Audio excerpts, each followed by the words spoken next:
গত এক বছরে আমরা নানা রকম মব কালচার দেখেছি, যাকে সরকারের মুখপাত্র বা আমাদের প্রেস সচিব, আমাদের প্রিয় সাংবাদিক বড় ভাই শফিক ভাই যাকে প্রেসার গ্রুপও বলেছেন।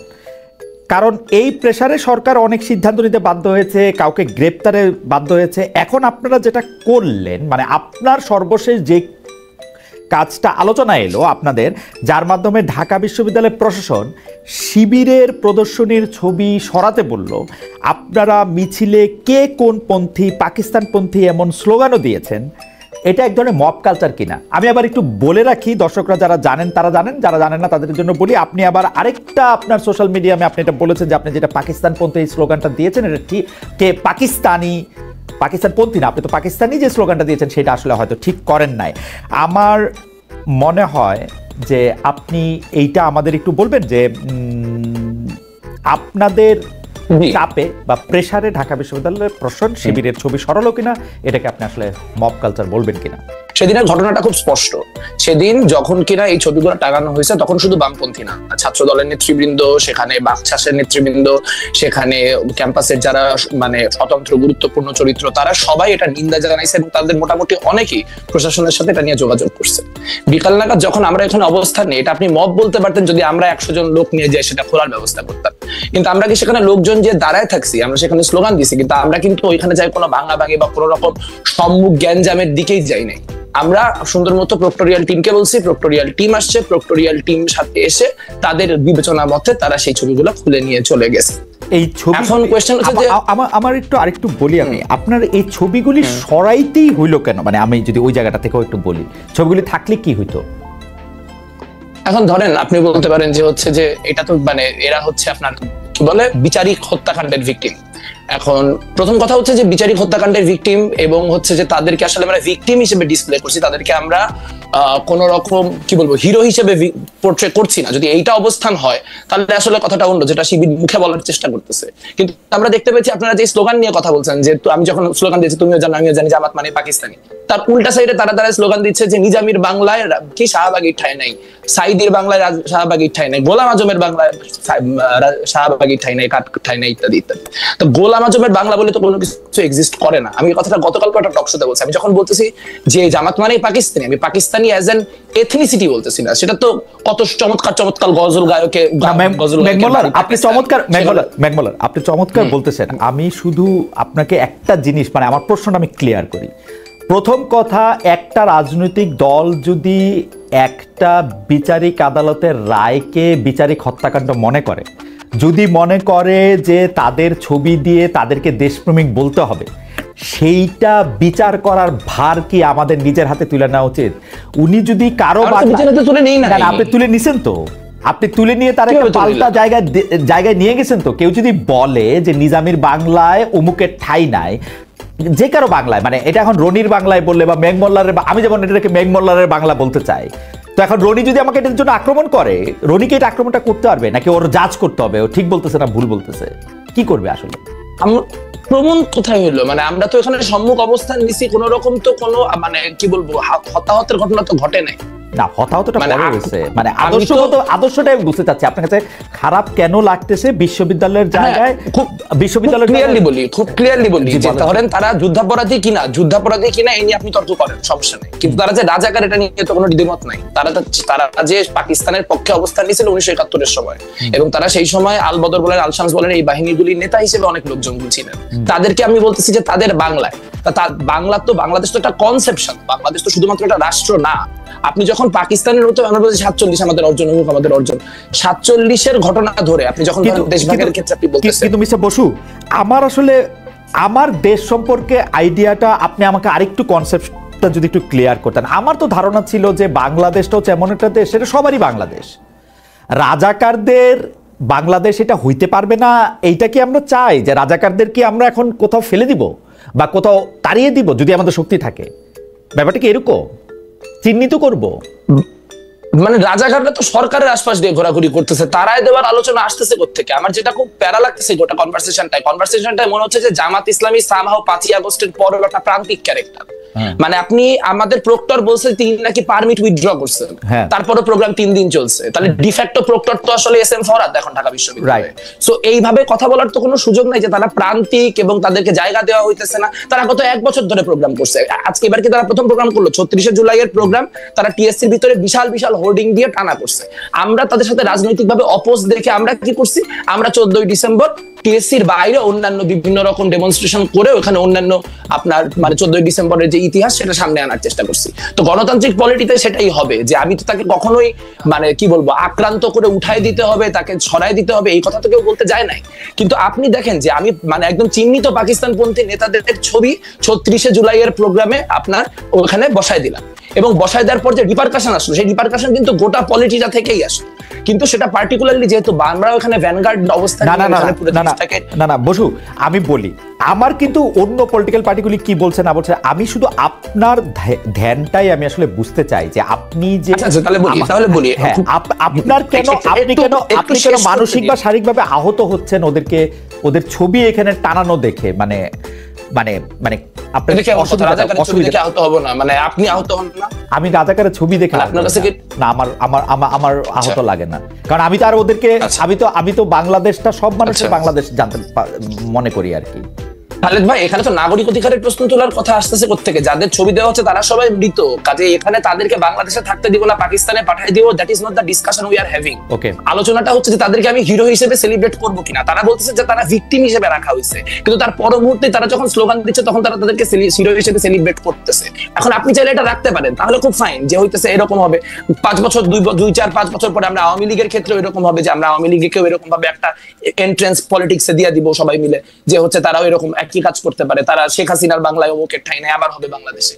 কিন্তু তাহলে গণহত্যা কোয়েশ্চেনটা আসলে আমাদের কাছে সিরিয়াস না, আমাদের কাছে এটা সিরিয়াস এনাফ না যেটাকে আমরা লেফট ভার্সেস রাইট বা এই লেন্সে আমাদেরকে দেখতে হচ্ছে। কোয়েশ্চেন এটা না যে ওখানে বামপন্থীরা এরকম অবস্থান নিল কেন, কোয়েশ্চেন হচ্ছে এইটা যে আরো সবাই মিলে নিতে পারলো না কেন। একটা ছোট্ট জিনিস বলি যে আমি যখন বলতেছি পাকিস্তান, আমি পাকিস্তান তখন একটা ধারণা হিসেবে বলতেছি, আমি পাকিস্তান একটা কনসেপ্ট অ্যাজ অ্যান আইডিওলজি বলছি, আমি পাকিস্তান অ্যাজ এ নেশন হিসেবে বলতেছি না। পাকিস্তানি হওয়া কোনো দোষের কিছু না, অনেক ভালো ভালো মানুষ পাকিস্তানি, আমাদের অনেক পাকিস্তানি কমরেড আছে। আমরা যখন বলতেছি মানে আপনার গোলাম আজম পাকিস্তানি, তার মানে গোলাম আজম তো 1972 পরে পাকিস্তানের সিটিজেন ছিলেন, পুরো পাকিস্তান পুনরুদ্ধার কমিটির কাজকর্ম তারা করেছেন। সেই জায়গা থেকে আমার মনে হয় বেগমুল্লাহ আমরা একটু সময় নেই, মানে আপনার হয়তো আমি আর আপনি কোন একটা জায়গায় কানেকশনে একটা অসুবিধা হইতেছে কিনা। আমার কাছে মনে হয় যে আপনি বাংলাদেশে আইন আদালত আছে, পাশাপাশি বাংলাদেশে রাজনৈতিক কর্মকাণ্ডও চলবে, রাজনৈতিক দলগুলিও থাকবে, কিন্তু একটা রাজনৈতিক দল আরেকটা রাজনৈতিক দলের বিশ্বাসকে বা তার ইডিওলজিকে আপনি কাউন্টার করার জন্য ওইখানেই সশরীরে দাঁড়ায় এই প্রতিবাদটা করবেন কিনা, এবং এই প্রতিবাদটা আসলে সেই জায়গায় যদি বিশ্ববিদ্যালয়ের কর্তৃপক্ষ স্টেপই না করতো তাহলে এটা আরও একটু খারাপ জায়গায় যাইতো কিনা, আমি ওইটা বুঝতে চেষ্টা করতেছি যে আপনার মনটা।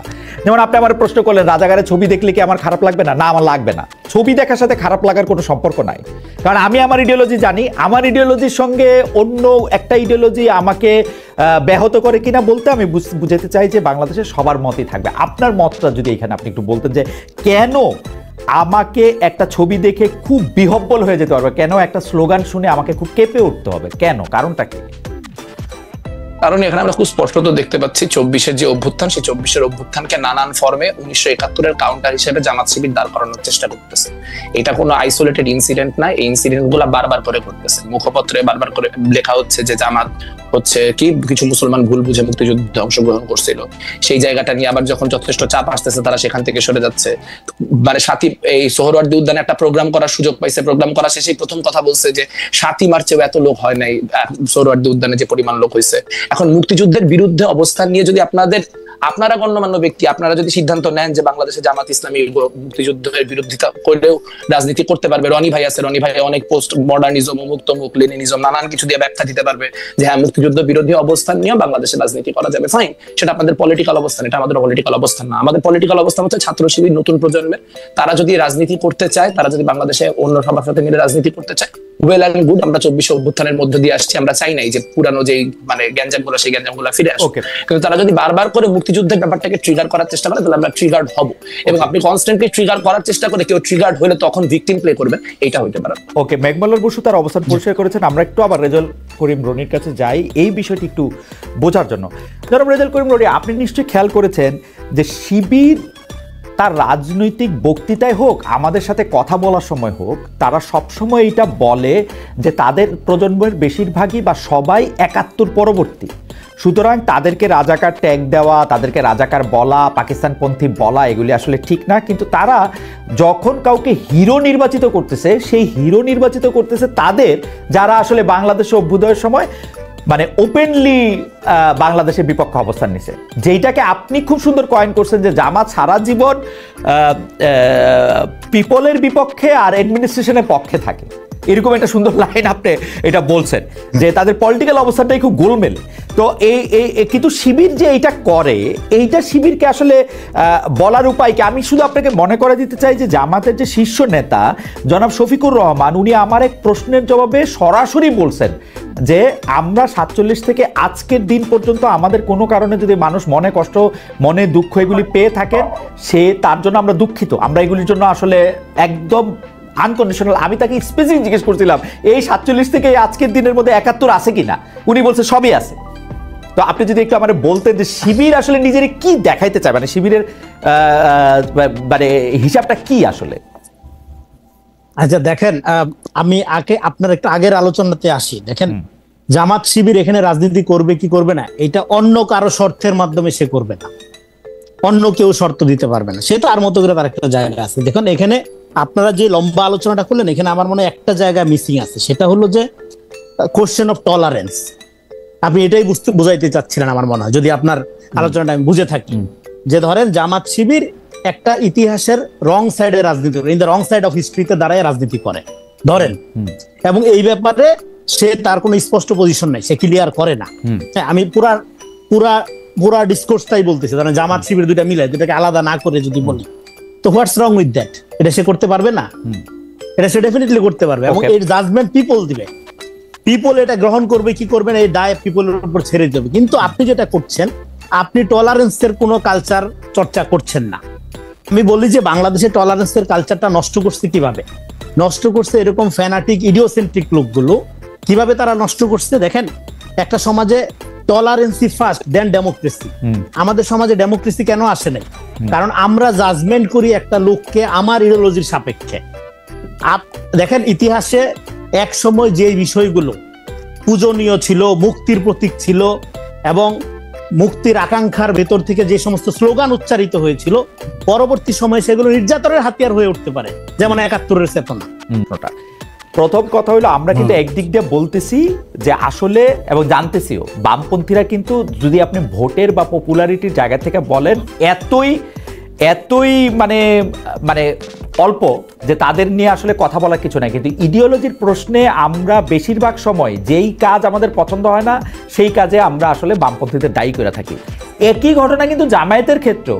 জামায়াতের শক্তিটাকে আমরা ফুলায় ফাঁপায় দেখাই, যখনই আমাদের কাউকে আক্রমণ করতে হয় তখন জামায়াত। এইটা কারণটা কি আসলে? এইটা কেন মনে হয় আমরা দুইটা জায়গায় দুই রকম? এটা কারণটা হলো দুইটা একই পলিটিক্স করে, এটা দুইটা একই পলিটিক্স করে, মানে জামাত দুই রকম না।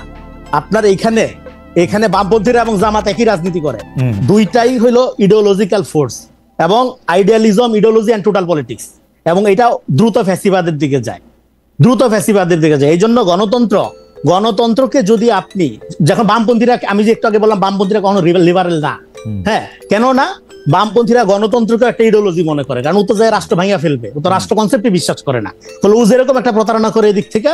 দুই নাম্বার হলো জামাত কি বলছে যে এটা কোনো রাজনৈতিক দল না, এটা একটা ইসলামী আন্দোলন। তো ইসলামী আন্দোলন কি আলটিমেটলি সে কি করবে? সে খেলাফা কায়েম করবে, রাষ্ট্রের মধ্যে আটকায় থাকার তার সুযোগ নাই। কিন্তু যেহেতু এখানে একটা ধরেন মডার্ন ডেমোক্রেটিক প্রসেসের মধ্যে দিয়ে তাকে আগাইতে হবে, সেজন্য সেই কনসেপ্ট, এই জন্য লেনিনিজমের যে প্রবলেম, যেটা বামপন্থীর প্রবলেম, সেই প্রবলেম একই প্রবলেম মধ্যদিবাদের মধ্যে রয়ে গেছে। তো এই ক্রিটিক দেওবন্দি আলেমরা বহুবার করছে, বহু জায়গা থেকে। ঠিক আছে, ফলে দুই দিকের যে অ্যারোগেন্সের মধ্যে একটা কমন মিল, আমার মনে যে অ্যারোগেন্সের প্রশ্ন আপনি দেখতে পারবেন, আমার মনে যে অ্যারোগেন্সের জায়গাটাতে আমরা একটু থাকি। জনাব মেঘমাল্লার বসু, আপনার আমি আপনাকে বলি, আপনি নিজেই সোশ্যাল ইনফ্লুয়েন্সারদের কথা বলছেন, কিন্তু আপনি একটা খেয়াল করেন যে কেন বামপন্থীদের মধ্যে একজন বড় সোশ্যাল ইনফ্লুয়েন্সার হয় নাই। কেন বামপন্থীদের কথা আপনারা দেখেন, আপনারা সব ভালো কথা বলতেছেন, সব মানুষের কল্যাণে কথা বলতেছেন, তবুও মানুষের কল্যাণের আপনাদের কথা কেউ শুনছে না কেন? সেইটার কারণ কি? আপনারা রাজনীতিবিদদের কাছে যখন আমরা এই প্রশ্ন করি তখন তারা বলে যে আমরা টাকা পয়সা এবং অন্যান্য অনেক কিছুর কাছে হেরে যাই। আমরা যখন সোশ্যাল ইনফ্লুয়েন্সারের কথা বলি তখন তার টাকা পয়সা, ভোট এগুলির ব্যাপার থাকে না, ক্ষমতার ব্যাপার থাকে না। আমরা কি আসলে বামপন্থীদের মধ্যে এমন একজন ইনফ্লুয়েন্সার দেখি যার ভিউ লক্ষ কোটি, যার সোশ্যাল ইনফ্লুয়েন্স এরকম সাংঘাতিক, যাকে আপনি কতক্ষণ আগে কিছু ইনফ্লুয়েন্সারের কথা বলে আপনি বলতে চেয়েছিলেন যে তার হলো দেশ চালানোর মতো? আপনাদের এটা হয় না কেন? এখন প্রশ্ন হচ্ছে, রনি আপনাদের বলছে যে এটা হয় না কারণ হচ্ছে আপনার অ্যারোগেন্স, আপনি এটার সাথে বা আপনারা লিবারেল না, ওই জায়গা থেকে যদি আপনি কথাটা বলেন। আমি রনি ভাইকে চিনি হচ্ছে উনি আর একটা বক্তব্য শুনছিলাম, খুব ভালো লাগছিল আমার, ফরাদ মাজার, তারপর হচ্ছে আমাদের সলিমুল্লাহ খান, ওনাদের নিয়ে। তো আমার থেকে রনি ভাই যত বড় বুদ্ধিজীবী, সম্ভবত রনি ভাইয়ের থেকে মানে ওই লোকগুলো আবার তত বড় সাইজের বুদ্ধিজীবী। আমার কাছে মনে হয় একটু বড় বুদ্ধিজীবীদের সাথে একটু আমি কোনো বুদ্ধিজীবী না, আমি কোনো বুদ্ধিজীবীও না। হ্যাঁ, ফলে বড় বুদ্ধিজীবী সবাই যে আসলে দুই পায়ে হাত, আমি বলি মেঘ মোল্লার বসু যে আপনি একজন চিন্তক, মানে আমি পার্সোনাল মূল্যায়ন শোনার দরকার নাই। আচ্ছা ঠিক আছে, আমি পার্সোনাল মূল্যায়ন করি নাই, আপনি তো মাঝখান দিয়ে কথা বলা শুরু করলেন, আমি তো আপনার কথা মাঝখান দিয়ে কথা বলি নাই। মানে কথাটা খুব সিম্পল, কথাটা হচ্ছে যে আপনি যখন ফরাদ মাজারের ক্রিটিক করেন, যখন আপনি হচ্ছে সলিমুল্লাহ খানের ক্রিটিক করেন, তাহলে আমি আপনার ক্ষেত্রে যে ল্যাঙ্গুয়েজ ব্যবহার করছি সেই ল্যাঙ্গুয়েজের থেকে আরো অনেক বেশি অ্যারোগেন্ট ল্যাঙ্গুয়েজ ইউজ করেন।